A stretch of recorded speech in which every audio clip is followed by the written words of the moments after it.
We all know this nasty warning here when we open web pages in our own intranet. We don't have a certificate. Today, I want to show you 3 alternative ways to get rid of that. How can we do that? First option, self-signed certificates. We will use this great free and open source software called CA to generate our own certification authority or CA and our own certificates. No fiddling around with command line OpenSSL or the like. Nice software, I love it. Second option, we can use LetsEncrypt server certificates in our LAN. And the third option that I want to show you are Wildcard certificates with a dedicated subdomain. Let's go step by step. In the first episode, I have already shown you this very cool software called CA by Christian Hohnstedt. It's awesome and it's free open source. As a reminder, if you browse to www.hohnstedt.de, then you can download it for various platforms, such as Linux, Mac OS or Windows. Plus, there is a portable version. After you start the software, you first need to generate a database where we will store all the certificates. So you click on File, New Database, then you give the database file a name, and after you have created the file, CA asks you to assign a password to that database. Make sure you use a password that you can remember. There is no way to recover it if ever you forget it. So now we can create our own CA, just like we did in the first episode. Click on New Certificate, select and apply the default CA template down here at the bottom, then move over to the Subject tab and fill out at least the fields internal name, country name, organization name and common name. Last but not least, generate a new key for the CA and confirm everything. Here we go. We have our own CA. Now let's generate a server certificate that we sign with this CA. Again, I click on New Certificate. This time I select the existing CA for signing and I apply the default TLS server template.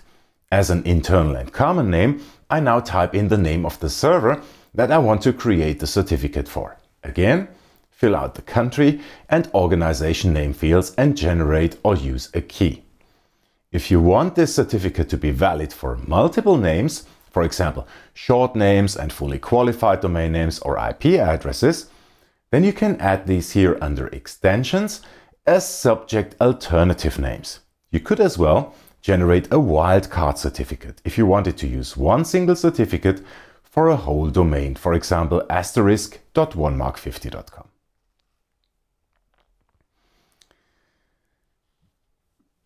Cool, now we just have to export the various components in the right formats and then distribute them to the right places. The web server which we create the certificate for needs the server certificate and the server key. Our browser just needs the CA certificate, again without the private key. So let's export everything. There are various export formats. Some of them contain the certificate and the private key, others do only contain the certificate or the key in separate files. Let's start with the CA. Click on Export. The most common format without the key here is PEM. That's basically a base64 encoded or packed version of the text certificate or chain. The file extension .crt just makes it easier for some software to recognize it as a certificate. So let's call this one ca.crt. Next, we need the server certificate. So this is the same game really. Click on Export, select PEM as the format. Let's call this one server.crt. Last but not least, we need the key on the server. So move over to Private Keys, make sure you select the right key, export in PEM format. Just this time, let's call it server.key. The file extensions and names are not really standardized anywhere. The PEM format itself is a standard, but the naming of the files is entirely up to you or to the software that you are using. I just like .crt and .key because it clearly shows what it is. I want to use this certificate with an OpenWRT router. If I browse to the router's address, then you can see that I get that ugly security warning. Here's the detail of the current certificate. I will now replace the original certificate with my own. I just need to copy the two server files to /etc on the router and name them uhttpd.key and uhttpd.crt. Before I can use them, I need to quickly restart the uhttpd daemon on the router. If I now open the page, then I get the same warning. Just this time, the certificate is my own. In order to trust it, I need to import the CA to my web browser. I go to Settings, then Security, and down here I can manage the certificates and also import the CA. Let me do that.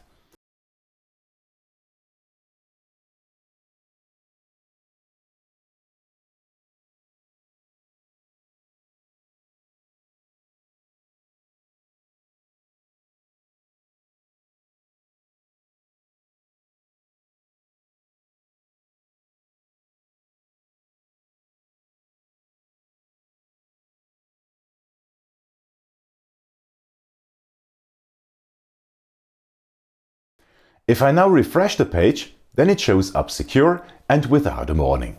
Mission accomplished. Let me quickly view and check the certificate. Here you can see all the details like the issuer, the subject, and also the alternate names that it is valid for. Where exactly you have to put these certificates on your server and how you have to name them really depends on the server software. So far for self-signed certificates. The advantage of this mechanism is that you can generate any certificate really. The disadvantage is that you really need to import the CA certificate to any client and to all clients that want to browse to that server. Now for another method, LetsEncrypt certificates. Here is how you would typically use LetsEncrypt certificates. You have a web server running in the internet, and on this server you run the CertBot software. That software periodically connects to LetsEncrypt and requests a new certificate using the ACME protocol. LetsEncrypt would then do a DNS lookup of your server and check if this is the server that made the request. If yes, then they would either say, no need to renew, your certificate is still valid, or they would give you a new one. So how could we use this in our LAN then, in our local network? Let's first have a look how we can use server certificates and then look at wildcard certificates. If you own a domain, like I do with onemark50.com, then you could do the following. You define your internal domain name, so the DNS domain that you use inside your LAN, to be the same domain like the one that you use in the internet. I could therefore use the domain onemark50.com inside my LAN. Why not? I have control over the DNS inside my LAN because that's running on my router. So my Proxmox server, for example, would then be called pve.onemark50.com. It's not reachable from the outside, it's just a name I give it internally. So how would I give this server a public certificate then? Well, I would just make an entry for the server in my public DNS as well, and let that entry point to the same server that has the CertBot agent for, let's say, www.mydomain.com. That entry could be an A record pointing to the server's IP address, or it could be an alias or CNAME pointing to the name of that server.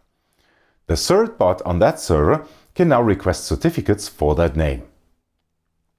If I browse to that server name from inside my LAN, then I would not be redirected to that www server, but rather the machine that I have running inside my LAN. So all I'd have to do is copy those certificates along with the server's private key from the WAN machine to the server in my LAN, and that server would then have a valid public certificate.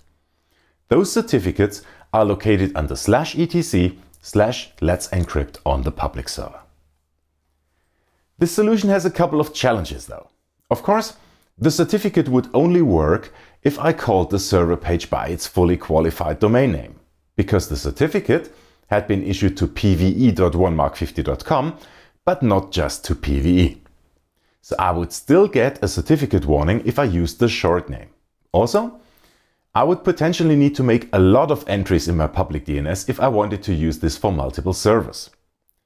Plus, I either need a cloud server or I have to open ports on my firewall so that the CertBot can be checked by LetsEncrypt.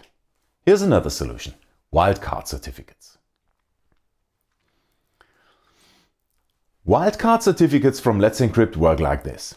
Your cert bot requests a wildcard certificate, let's say for *.onemark50.com. Now, rather than connecting back to a specific host, LetsEncrypt now give you a challenge.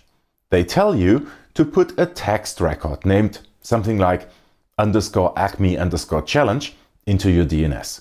They give you an arbitrary value to put into that record.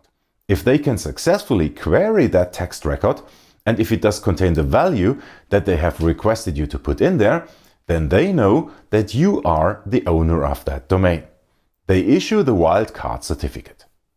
You do not need to open any ports. You do not need a server in the cloud for this. This method, of course, does have challenges as well. If you want to automate it, then you would need an API for your DNS provider. But there's a lot of how-tos on the net for DigitalOcean, Cloudflare, and many others. I'm using a German web space provider who do not offer an API. In this case, I can use a manual authentication hook script that basically logs into their web UI and makes the entry as requested. So now I have a certificate that is valid for any host inside onemark50.com and also for any domain under onemark50.com.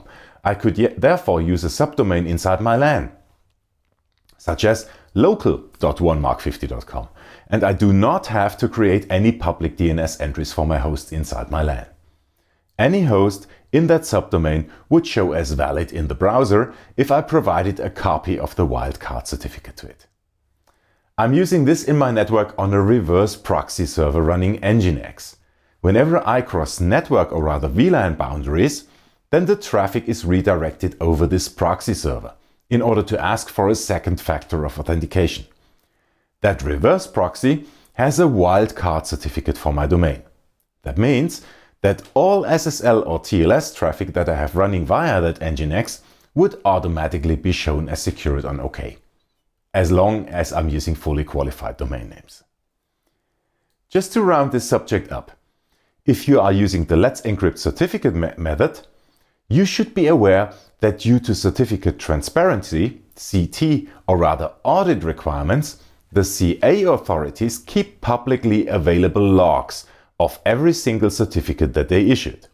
That means that everyone on this planet may know that I have a server called pve.onemark50.com, and also everyone may get a copy of that certificate, of course without the private key. But still, I'm exposing the naming scheme of my servers. That may or may not be an issue for you. Perfect. I hope I could give you a couple of ideas on how to use server certificates in your LAN. Let me know if you want to have a follow-up on anything. Leave me a comment here on YouTube or start a discussion on my Discord server. In the next episode, I want to show you how you can secure access to web servers by using X.509 client certificates. This does not seem to be used so frequently. However, it can shrink the attack surface of your servers exposed to the internet considerably. This is going to be a very interesting episode. Don't miss out on it. Until then, thank you so much for watching, liking and leaving a comment. Stay safe, stay healthy. Bye for now.